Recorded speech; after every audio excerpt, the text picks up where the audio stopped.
గురు పాదాలను పట్టుకునే ముందు కానీ మన ఆలోచన ఇలా ఉంటుందన్నమాట. ఎలాగా నేనో వ్యక్తిని, అది వేరు, అలాగే ప్రపంచం వేరు, అలాగే పరమాత్మ వేరు, ఇలా రకరకాలుగా మన ఆలోచనలు ఉంటాయి. ఆయన పరమాత్మ అంటే ఎక్కడ ఆకాశంలో అవతలు ఎక్కడ ఉన్నారేమో అనే భావనలో ఉంటాం. ప్రపంచం అంటే నేను కానేది ప్రపంచం అనుకుంటాం. ప్రపంచంలో నేనున్నాను అనే భావము కన్నా నాకన్నా వేరుగా ఉన్నదంతా ప్రపంచం అనుకుంటాం కదా. సో అలా ఉంటుంది. అయితే గీతలో నేనే ఆదిని మధ్యాన్ని అంతాన్ని అయి ఉన్నాను, నేను సర్వభూత హృదయాల్లోనూ ఉన్నాను అన్నారు. భగవంతుడు ఏమంటాడు? శ్రీకృష్ణ పరమాత్మ గీతలో ఏం చెప్పారంటే, నేనే ఆది మధ్య అంతము, నేనే మొదట కానీ మధ్యలో ఉన్నది కానీ అంతం కానీ. అంటే ఒక సృష్టి జరగబడుతోంది అంటే ఆ జరిగే ముందు లేకపోతే జరగబడుతున్న సమయంలోనే స్వామి ఉన్నారు. ఆ సృష్టి జరుగుతున్నంతసేపు స్వామి ఉన్నారు. ఆ సృష్టి ఎప్పుడైతే అంతమైపోతుందో అప్పుడు కూడా స్వామి ఉన్నారు, లేకపోతే స్వామి చేస్తున్నారు. కాబట్టి ఇవన్నీ నేనే అని స్వామి చెప్తున్నారు. అందరికీ నేనే సర్వభూత హృదయాల్లోనూ ఉన్నాను. ప్రతి జీవి ఉన్నాడు అంటే ఆ జీవిలో చైతన్యం ఉందంటే ఆ పరమాత్మ వాళ్ళలో ఉన్నారు. కాబట్టి ఆ జీవిలో చైతన్యం ఉంటుంది. ఎప్పుడైతే పరమాత్మ తన అంశాన్ని ఆ జీవి నుంచి తీసుకొని వెళ్ళిపోతారు, ఎప్పుడైతే అది ఆయనకి దూరం అవుతుందో ఆ తర్వాత ఆ జీవి ఏమన్నా చైతన్యంతో ఉండదు కదా. అంటే ఆ చైతన్యం అనేది ఏమి మనం చెప్పుకుంటున్నామో అదే పరమాత్మ అనమాట. సో పరమాత్మ ఏమంటున్నారు? నేను సర్వభూతాల్లోనూ ఉంటున్నాము. ఏదో మనిషిలోనే ఉంటాను లేకపోతే ఏదో పెద్ద పెద్ద ఏనుగులో ఉంటానని చెప్పట్లేదు. సర్వభూతాలలోనూ అన్నింటితో నేను ఉంటున్నాను. ఏ జీవిని అయితే మనం చూడగలుగుతాం, అది కొన్ని జీవులు ఉంటాయి సూక్ష్మాతి సూక్ష్మంగా ఉంటాయి, మనకు కనిపించవు, అవి కూడా చైతన్యంతో ఉన్నాయంటే అది కూడా భగవంతుడే.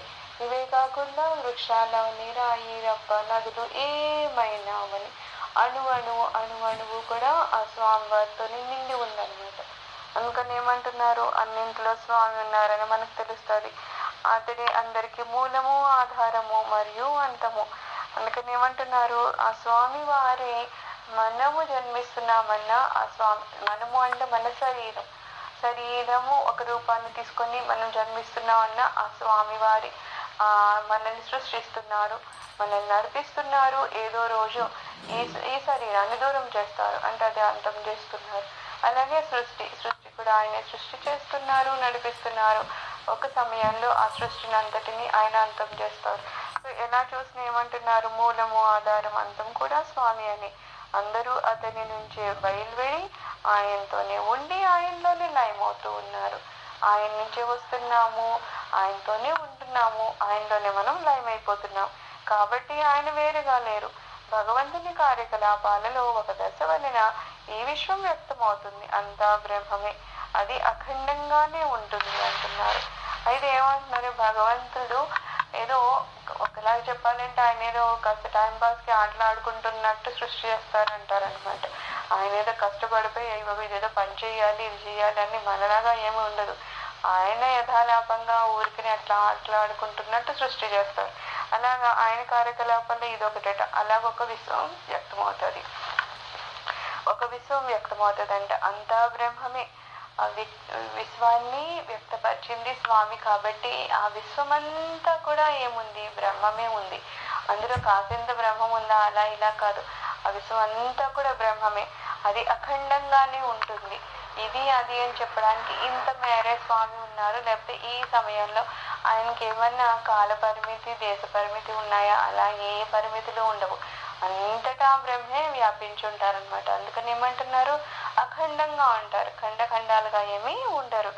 అతను ఎప్పుడు ఆయన ఎప్పుడు సాక్షాత్కరించే ఉంటారు. ఆత్మ బ్రహ్మమే అను శాశ్వత సత్యాన్ని తెలుసుకోవాలి. అయితే ఆయన ఎప్పుడు సాక్షాత్కరించే ఉన్నారు. ఆయన మన దగ్గరే ఉన్నారు. కానీ ఏమవుతుంది? మనము ఆ స్వామి ఎక్కడో ఉన్నారు, ఇంకా చెప్పాలంటే ఏదో ఆకాశానికి అవతలు ఉన్నారు అని ఒక భ్రమలో ఉండిపోతూ ఉంటాం. కానీ ఏమంటున్నారు? నిజానికి మనలో ఏ చైతన్యం అని చెప్తున్నాము. ఒక బొమ్మకి ఒక బ్యాటరీ వేస్తేనో కరెంట్ పెడితేనో అది రన్ అవుతుంది కదా, అది ఏదో మూవ్ అవుతున్నట్టు కనిపిస్తుంది. మళ్ళీ ఎప్పుడైతే బ్యాటరీ ఆఫ్ చేసేస్తామో అది ఆగిపోతుంది. అలాగా అంటే దాంట్లో ఒక చైతన్యం వచ్చింది. ఎందుకు వచ్చింది? ఒక కరెంట్ అనేది పాస్ అవుతుంది దాంట్లో. అలాగే మనం కూడా ఎంతసేపు మాట్లాడతామో, మనలో ఎంతసేపు ఈ చైతన్యం అది ఉందో ఎందుకు అవుతుంది అంటే ఆ భగవంతుని వలనే. అందుకని ఏమంటున్నారు, ఆత్మ బ్రహ్మమే అనే శాశ్వత సత్యాన్ని తెలుసుకోవాలి. ఎప్పటి వరకు ఆత్మ మనలో ఉందో అప్పటి వరకు మనలో చైతన్యం ఉంటుంది. అప్పటి వరకు మనం మాట్లాడతాం, వింటాము, చూస్తాము, ఏమన్నా చేస్తాం. కానీ ఎప్పుడైతే ఆ చైతన్యం మన నుంచి విడిపడిపోతుందో అప్పుడు మనం ఇంకా చేయడానికి ఏమీ మిగలదు. అందుకని ఏమంటున్నారు, ఆత్మ అనేది ఏది ఉందో అది బ్రహ్మమే అని ఆ నిత్య సత్యాన్ని తెలుసుకోవాలి అంటున్నారు. అంతేగాని బ్రహ్మం వేరేగా ఉన్నారు, ఆత్మ వేరేగా ఉన్నారు అనే అపోహ అవసరం లేదని చెప్తున్నారు. బ్రహ్మాన్ని చూసేందుకు, తెలుసుకునేందుకు వీలు లేదు. అయితే ఏదో కళ్ళతో చూస్తే మనకు అర్థమవుతుంది అంటే కళ్ళతో చూసేంతలాగా ఆ బ్రహ్మ మనకి కనిపించరు. చాలా సూక్ష్మ, అతి సూక్ష్మంగా ఉంటారు. అంతే ఎందుకు, మనం ఇప్పుడు కొన్ని క్రిములు ఉంటాయి కదా, సూక్ష్మ క్రిములు అంటాము. అవి మనకి కళ్ళకి కనిపించవు కదా, ఏదో మైక్రోస్కోప్ లో పెడితే కనిపిస్తాయి. అవి మనకి కనిపించినప్పుడు అవి కూడా ఉంటున్నాయి కదా. ఇప్పుడు సూక్ష్మ క్రిములు ఉన్నాయంటారు, గాలిలో చాలా తిరుగుతూ ఉంటాయి కానీ మనకి ఏం కనిపించవు.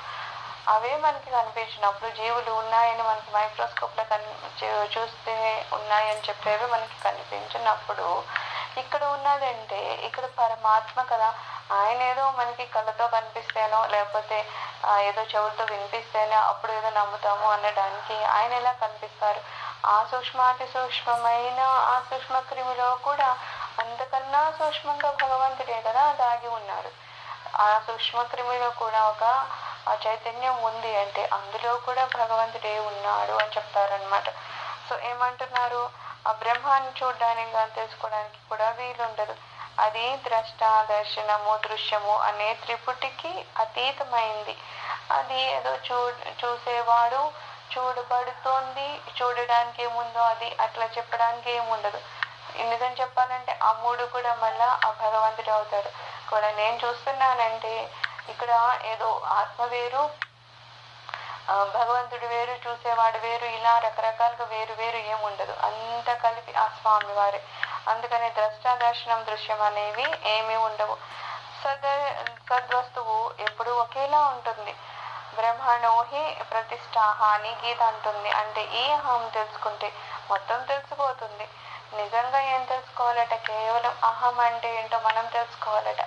నేను అనేది ఏంటో మనం తెలుసుకుంటే మొత్తం తెలిసిపోతుంది అంటున్నారు.